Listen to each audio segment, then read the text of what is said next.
જિલ્લા શિક્ષણ અને તાલીમ ભવન કઠલાલ વર્ષ 2024-25 અંતર્ગત આયોજિત એજ્યુકેશનલ ઇનોવેશન ફેસ્ટિવલમાં હું વીણાબેન હસમુખભાઈ અમીન, ભાષા શિક્ષક, શાસ્તાપુર પે સેન્ટર શાળા, તાલુકો મહુધા, જિલ્લો ખેડામાંથી આપ સર્વનું હાર્દિક સ્વાગત કરું છું. મારા આજના આ ઇનોવેશનનું નામ છે નાનકડો પ્રયાસ કરે વિકાસ. મારા આ નવતર પ્રયોગના મુખ્ય ક્ષેત્રનું નામ છે ભાવાવરણ વિકાસ શાળા વ્યવસ્થાપન અને તેના પેટા ક્ષેત્રનું નામ છે વિદ્યાર્થીઓના સારા માનસિક સ્વાસ્થ્ય માટેની મનોમાવજત તેમજ અસરકારક શાળા વર્ગખંડ વ્યવસ્થાપન. મેં આ નવતર પ્રયોગ એ વ્યક્તિગત રીતે હાથ ધરેલ છે.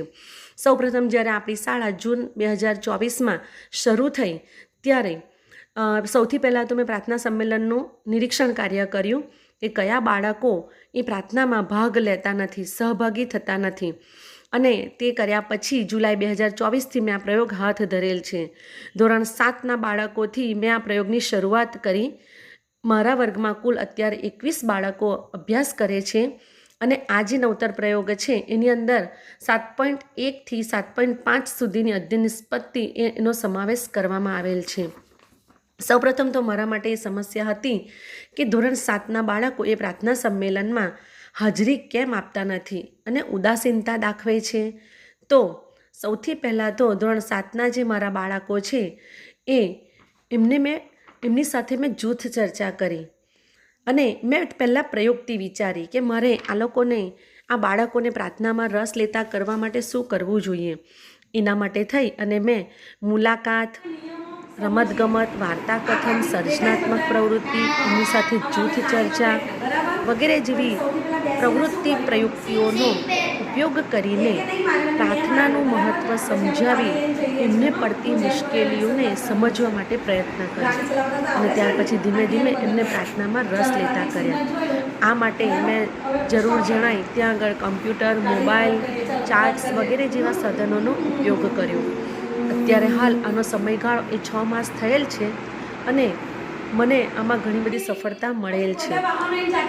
આ નવતર પ્રયોગની અંદર સૌથી પહેલાં મેં તમને આગળ વાત કરી એમ કે આપણે પ્રાર્થના સંમેલનમાં બાળકોની હાજરીનું નિરીક્ષણ કાર્ય કરવું, બાળકો સાથે રમત દ્વારા શાળામાં પ્રાર્થનાની અગત્યતા સમજાવવી, બાળકો સાથે ગોષ્ઠી કરી અને પ્રાર્થનાના મહત્ત્વ વિશે બાળ જાગૃતિ કાર્ય કર્યું, બાળકોના વાલી સાથે પ્રત્યક્ષ અને પરોક્ષ બંને રીતે મુલાકાત લઈ અને પોતાના બાળકને શાળામાં નિયમિત પ્રાર્થના પહેલાં મોકલવા માટે સમજાવ્યા અને જે બાળકો શાળામાં નિયમિત રીતે પ્રાર્થના સંમેલનમાં આવતા થયા તે બાળકોનું ઇનામ આપીને સન્માન કર્યું અને વળી જે બાળકો હાલ સુધી એટલે કે ચાલુ માસ દરમિયાન સુધી નિયમિત રીતે પ્રાર્થના સંમેલન પહેલાં શાળામાં ઉપસ્થિત રહ્યા હોય એમના વાલીઓને પુસ્તક આપી અને સન્માન કરવામાં આવ્યું અને સાથે સાથે જે સમય સાથી છે એવા બાળકોને પણ અલગથી તારવવામાં આવ્યું.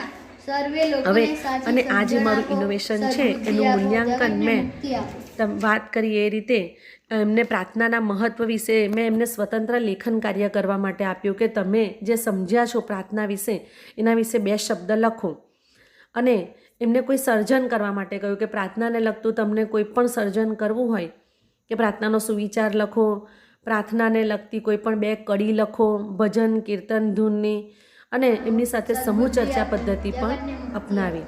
અત્યારે હાલ આ ઇનોવેશન એ મારા શાળા કક્ષાએ કાર્યરત છે. એના સારા એવા પરિણામો મને પ્રાપ્ત થયેલ છે. પ્રાર્થના સંમેલનમાં ધીમે ધીમે હવે બાળકોની હાજરીમાં નોંધપાત્ર વધારો થયેલો જોવા મળેલ છે. બાળકો એ પ્રાર્થનાનું મહત્ત્વ સમજતા થયા છે. બાળકોમાં આત્મવિશ્વાસનો વધારો થયો છે અને ઉત્સાહ સાથે તેઓ પ્રાર્થના સંમેલનમાં સહભાગી બની અને જોડાતા થયા છે. આ ઇનોવેશનની ઉપયોગિતા પણ ઘણી જ છે જે બાળકોમાં રહેલ સુસુપ્ત શક્તિઓને બહાર લાવવા માટે ખૂબ જ ફળદાયી ઉપયોગી નીવડે છે. આ નવાચાર એ ખરેખર ખૂબ જ ફળદાયી સાબિત થયેલ છે. આજના અમારા આ ઇનોવેશનના પ્રતાપ થકી બાળકો શાળામાં ઉત્સાહથી પ્રાર્થનામાં ભાગ લેતા થયા છે. એમની હાજરીમાં વધારો થયો છે, જે ખરેખર મારા માટે ખૂબ જ આનંદની વાત છે. અને આ જે ઇનોવેશન છે એ અન્ય ધોરણના બાળકો પણ હવે જોઈને શાળામાં નિયમિત આવવા માટે પ્રેરાય છે અને ધીમે ધીમે એમની નિયમિતતામાં વધારો થઈ રહ્યો છે, જે ખરેખર પ્રશંસનીય બાબત છે. અને બસ હવે આ નવતર પ્રયોગ એ આગળના બધા જ ધોરણોમાં લાગુ કરી અને બધા જ બાળકો શાળામાં નિયમિત રીતે આવતા થાય એ માટેનો મારો પ્રયાસ રહેલ છે અને રહેશે. જય હિન્દ, જય ભારત, અસ્તુ. ચાલુ વર્ષે કરેલ ઇનોવેશનમાં મને ઘણું બધું શીખવા મળેલ છે. આ મારો નાનકડો પ્રયાસ એ બાળકોના વિકાસ માટે ખૂબ જ સારો સાબિત થયેલ છે. જય હિન્દ.